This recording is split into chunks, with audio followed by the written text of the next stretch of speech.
Patay sa tama ng bala ang isang opisyal ng Moro Islamic Liberation Front o MILF na empleyado ng Bangsamoro Land Transportation Office o LTO na ang tambangan ng mga armado kamakalawa sa Pikit, Cotabato.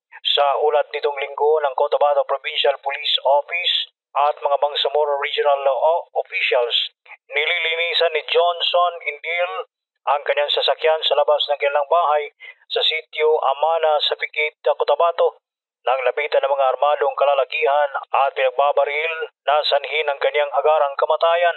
Mabilis namang tumakas sa mga bumaril kay Indil.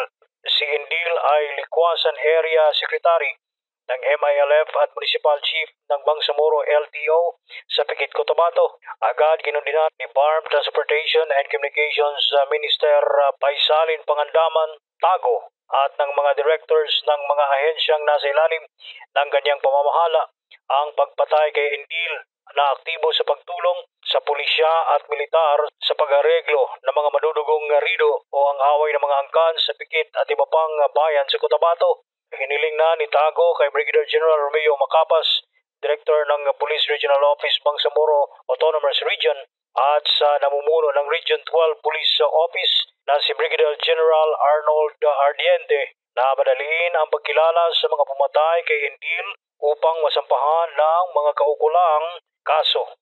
Mula dito sa Radyo Alternatibo Libak, Sultan Kudarat, Ryan Villarino para sa Radyo Alternatibo Balita Nationwide.